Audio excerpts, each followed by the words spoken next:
Jadi gimana, mau udahan aja nih sepedanya? Enggak kak, soalnya aku belum berkeringat. Karena kata ayah, walaupun kita tetap di rumah, tapi kita harus tetap berolahraga biar sehat. Kamu ini rajin banget sih. Yaudah kalau gitu gimana kalau kita balapan aja? Ayo kak.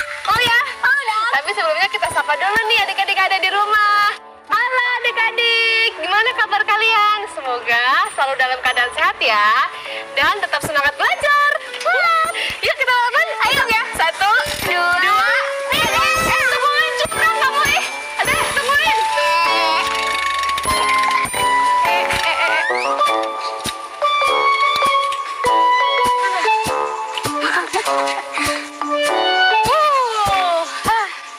Kamu nih, tadi kenapa sih cepet banget gosnya? Ya iyalah, kan tadi kan ada turunan, jadi aku nggak perlu goes deh, udah jalan sendiri. Ya kan aku jadi kalah tahu, curang sih kamu. Kak, kenapa sih kalau misalnya ada turunan nih, aku jadi nggak perlu goes, jadi cepet banget. Tapi giliran ada tanjakan, aku jadi capek banget goesnya. Wah, gini nih, pertanyaan kamu itu berkaitan sama dataran tinggi dan dataran rendah. Kamu udah paham belum soal itu? Udah paham dikit-dikit sih kak. Saya belum sepenuhnya. Jadi gini deh, ketika kamu berada di posisi yang menanjak, itu sama halnya kamu sedang berada di posisi dataran tinggi. Itu berbeda dengan posisi di mana kamu di jalan turunan, yaitu sama seperti posisi di dataran rendah. Gitu. Sekarang ya kak? Iya, seperti sekarang nih, ini kan dataran rendah. Ini nggak capek deh. Gitu. Berarti dataran tinggi itu kayak misalnya gunung ya kak? Betul banget, kayak gunung itu termasuk dataran tinggi.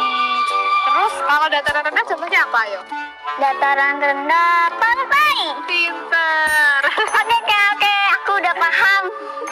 Oh iya teman-teman di rumah, tempat tinggalmu di daerah mana? Di daerah pegunungan atau di daerah pesisir pantai? Terus iklim di tempat tinggal kalian gimana sih? Tuliskan jawaban kalian di buku latihan kalian ya. Dek, kayaknya kita nanti dicariin ibu deh. Mending kita nonton sekarang yuk. Yaudah yuk.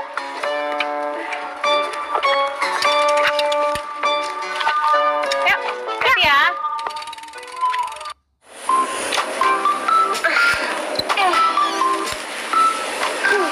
Dek, mikirin apa sih kamu? Ini aku lagi mikirin rumah kita tuh ada di dataran rendah apa dataran tinggi sih kak? Oh iya ya, kakak kan tadi belum jelasin secara rinci ya. Jadi gini deh, dataran tinggi itu adalah dataran yang letaknya 700 meter di atas permukaan laut. Kalau dibayangin nih ya, jarak antara dataran itu ke laut itu jauh banget. Kalau dataran rendah kak? Nah, kalau dataran rendah itu ditandai dengan permukaan tanah yang terhampar luas dengan ketinggian sampai 200 meter di atas permukaan laut. Nah, sekarang kakak tanya nih, Jakarta itu termasuk dataran tinggi apa dataran rendah? Dataran rendah dong kak, kan Jakarta dekat banget sama laut. Betul banget, itu tahu. Oh iya kak, perbedaan dataran tinggi dan dataran rendah itu apa sih kak selain jarak ke permukaan laut? Kalau perbedaannya itu ya, dataran tinggi itu memiliki iklim yang sejuk, terus permukaan tanahnya tidak merata, tidak memiliki banyak aliran sungai, dan kawasannya itu cocok untuk kawasan wisata, serta kawasan perkebunan seperti perkebunan kopi, perkebunan teh, terus sayur-sayuran gitu. Oh, pantas aja pas ada jalan-jalan ke pegunungan ada sering banget tuh lihat perkebunan yang luas-luas gitu. Ya kan, benar? Nah, kalau dataran rendah nih ya, ciri-cirinya itu iklimnya cenderung hangat, terus permukaan tanahnya itu cenderung rata, memiliki banyak aliran sungai, dan kawasannya itu cocok untuk kawasan hunian, kawasan industri, serta perdagangan, gitu deh. Kalau di dataran rendah masih bisa membuat perkebunan nggak sih kak?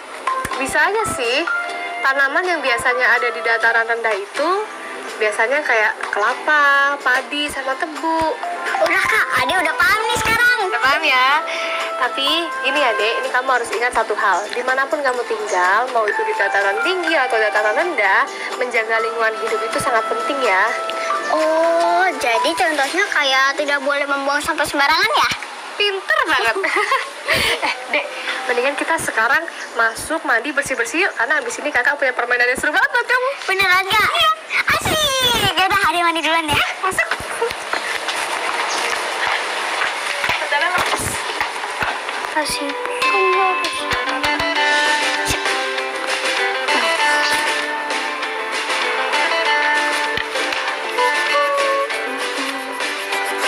Kakak, Ada lagi gambar apa?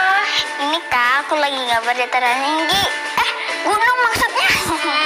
Coba lihat. Oh iya, bagus kok. Kalian mau mainan nggak? Main apa tuh? Ini kan di toples ada beberapa pertanyaan. Nanti Adi pilih salah satu, dikocok dulu gitu. Mau nggak? Mau dong. Jadi kan di sini ada pertanyaan. Nanti kakak kocok nih toplesnya. Habis itu kakak ambil pertanyaannya, kakak bacain terus kamu jawab ya. Oh, oke, aku mau Kak. Apa Kira-kira pertanyaan? apa itu?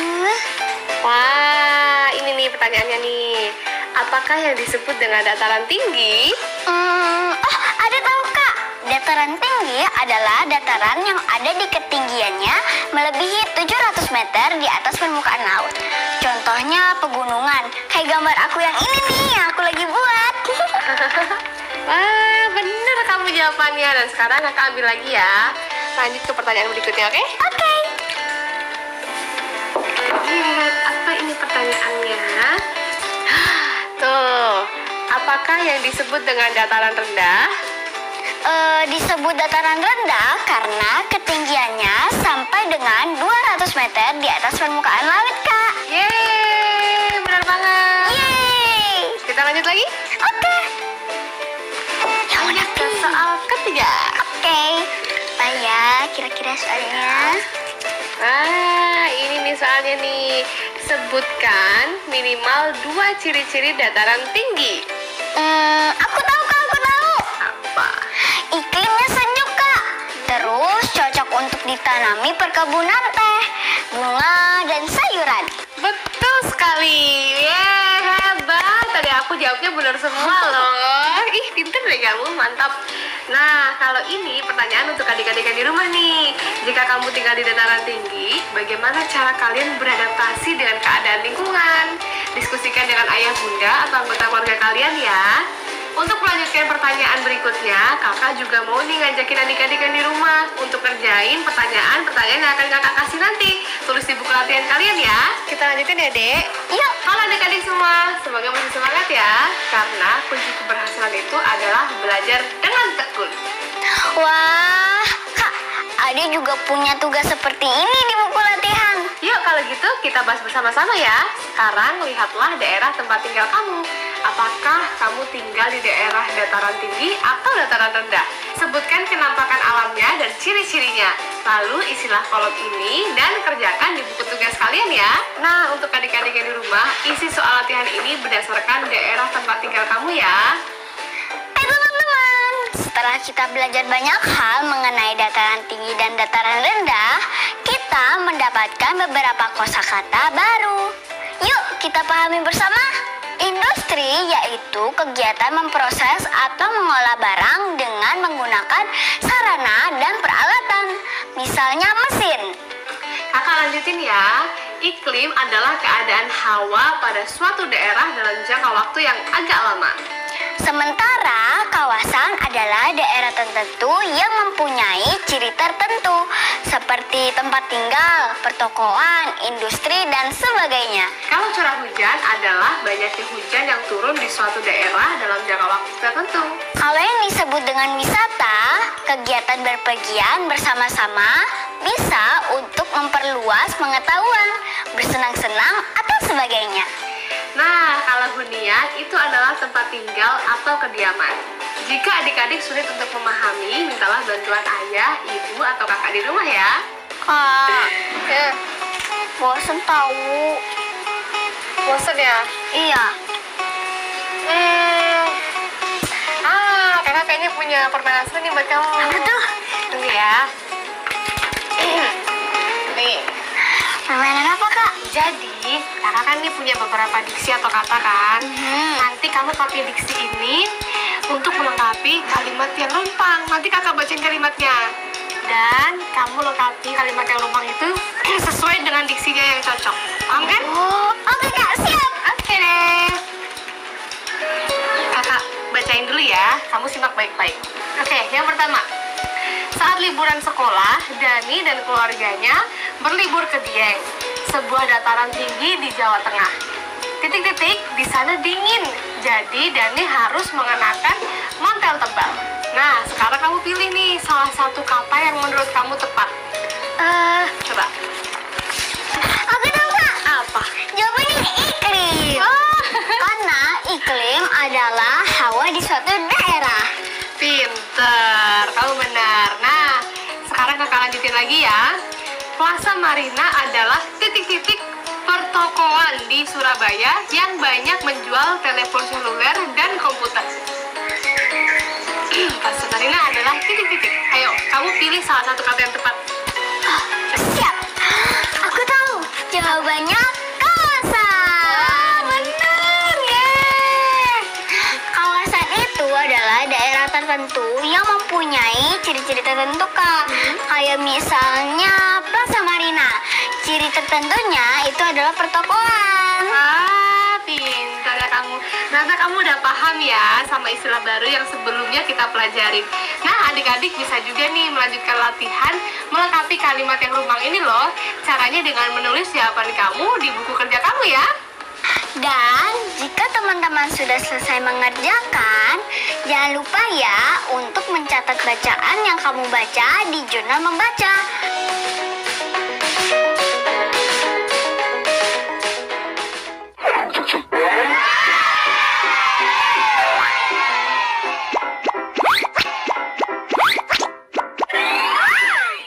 Halo teman-teman, tahukah kamu bunga apa ini?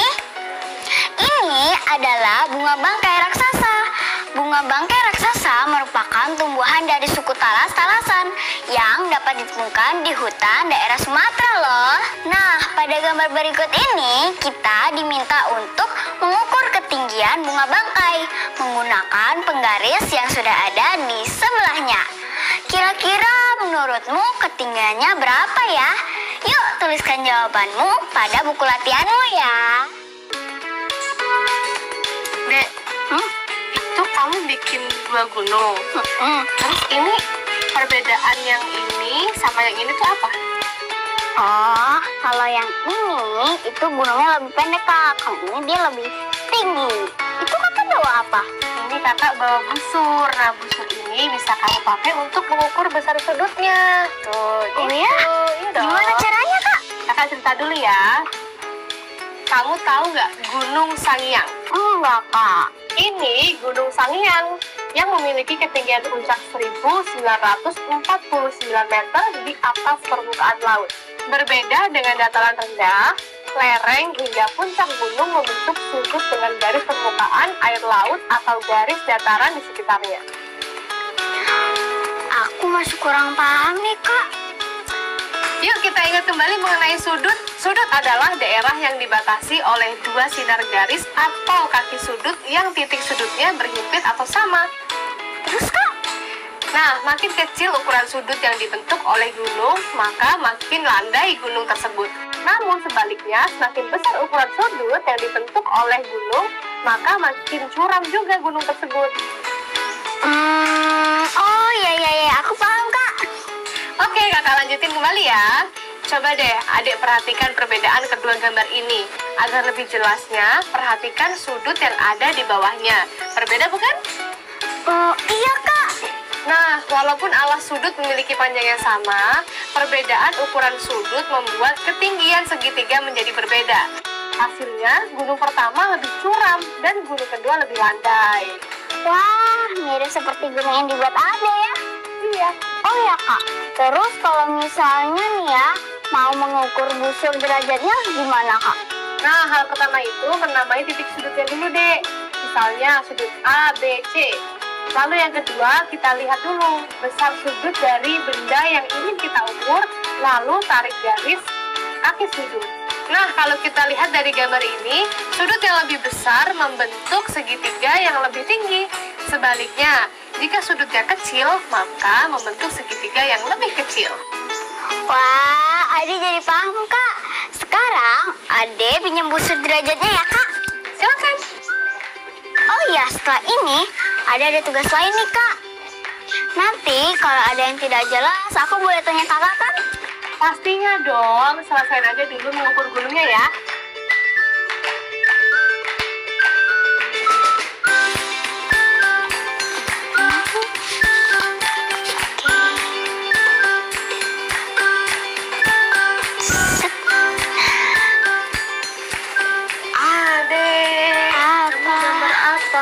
Ini loh kak, aku gambar sudut. Aku dapat tugas.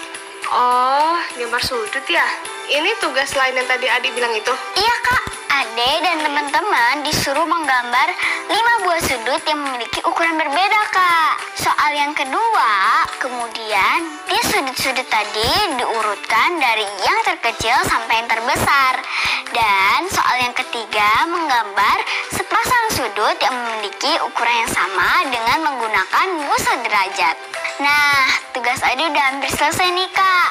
Yuk teman-teman di rumah jangan sampai lupa untuk mengerjakan latihan soal di buku kerjamu ya.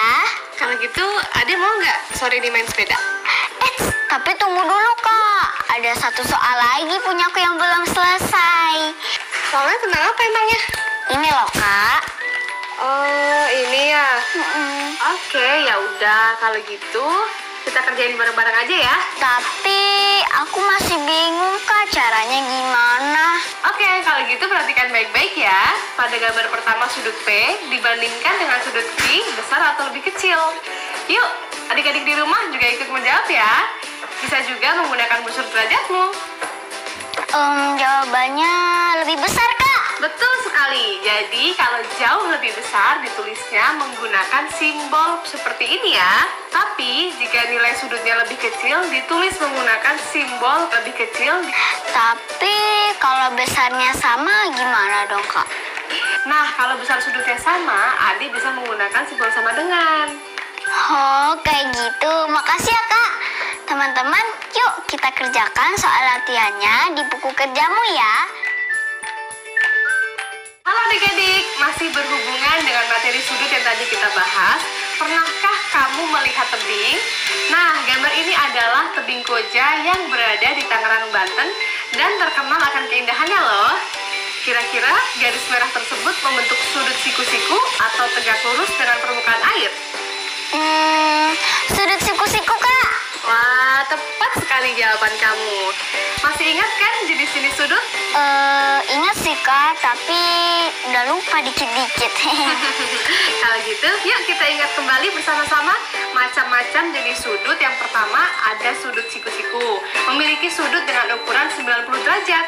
Sementara sudut lancip memiliki ukuran lebih dari 0 derajat dan kurang dari 90 derajat. Semisal sudutnya 35 derajat termasuk sudut lancip ya kak? Betul deh, sudut yang kurang dari 90 derajat disebut dengan sudut lancip. Oh, kayak gitu. Ada paham kak?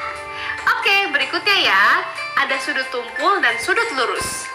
Sudut tumpul itu kayak gimana ya kak? Sudut yang ukurannya lebih dari 90 derajat tapi juga kurang dari 180 derajat. Oh, ada yang ngerti. Tapi kenapa dinamain sudut tumpul ya kak? Soalnya nggak lancip. Betul juga sih. Nah, yang terakhir ada sudut lurus dek. Sudut ini memiliki ukuran 180 derajat. Kalau dilihat pada gambar garis dari sudutnya membentuk garis lurus bukan? Iya betul.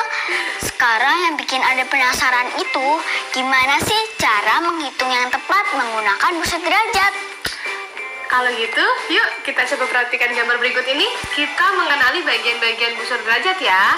Bagian lingkaran paling luar itu menunjukkan besar sudut. Sementara garis lurus di bawah sudut itu namanya garis dasar busur derajat.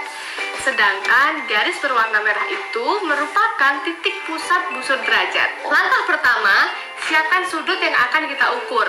Langkah kedua, tempatkan pusat busur derajat pada titik sudut yang akan diukur. Putarlah busur derajat sehingga salah satu kaki sudut bertemu dengan garis dasar busur derajat. Nah, sekarang tinggal dilihat di angka berapa kaki sudut berada. Kita hitung mulai dari angka 0 derajat ya. Maka seperti pada gambar sudut yang diukur sebesar 40 derajat. Hai teman-teman semua, aku dapat soal latihan lagi nih dari kakak. teman-teman juga punya soal yang sama kan? Kita kerjakan bersama yuk. Di sini ada 2 gambar tebing dengan ketinggian berbeda. Pada soal pertama, menurutmu tebing manakah yang menghasilkan bayangan yang paling panjang? Kalau menurutku sih bayangan tebing 2 akan lebih panjang karena tebing 2 jauh lebih tinggi dibandingkan tebing pertama. Pertanyaan kedua, jika pada suatu hari sudut yang dihasilkan oleh sinar matahari dan tanah adalah 57 derajat, tentukan panjang bayangan yang dihasilkan oleh tebing 1. Aku sebenarnya sedikit bingung sih teman-teman. Sepertinya kita butuh bantuan kakak nih. Kak, tolongin aku dong. Kenapa sih, Dek? Ini loh kak, aku butuh bantuan kakak untuk menjawab soal ini. Oke, di sini adik-adik bisa menggunakan busur derajat untuk membantu menggambar ilustrasinya ya. Pertama, gambar garis vertikal dengan panjang 15 cm. Angka 15 cm ini didapat dari soal yang memisalkan tinggi tebing 15 meter. Lalu kamu proyeksikan busur derajat dengan sudut 57 derajat.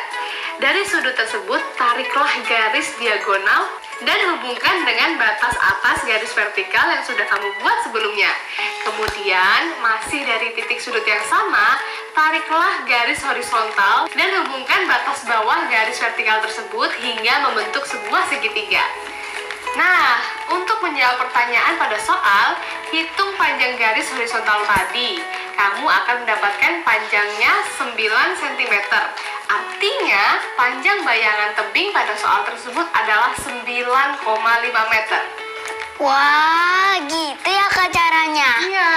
Bagaimana dengan teman-teman di rumah? Apakah udah paham nih dan dapat mengerjakan soal latihan ini? Jika terdapat kesulitan, mintalah bantuan ayah, ibu, atau kakak kamu untuk membantu kamu ya. Kak, aku tadi udah mencatat semua materi belajar kita hari ini loh di buku jurnal aku dan mengisi lembar refleksi. Rasanya senang banget, hari ini banyak sekali materi yang aku pelajarin mengenai ciri-ciri dataran rendah, dataran tinggi, mendapatkan kosakata baru seperti iklim, kawasan, dan hunian, dan belajar konsep sudut dan cara menghitung sudut. Wah, seru banget ya, Dek ya. Yuk, adik-adik di rumah, jangan lupa juga ya untuk selalu mengisi kegiatan di kolom jurnal dan refleksi. Jika masih ada yang sulit dipahami, mintalah bantuan dari anggota keluarga kalian untuk membantu belajar. Tetap semangat ya teman-teman dan juga jaga kesehatan Dan imunitas tubuh supaya kegiatan bermain. belajar tidak terganggu. Sampai jumpa.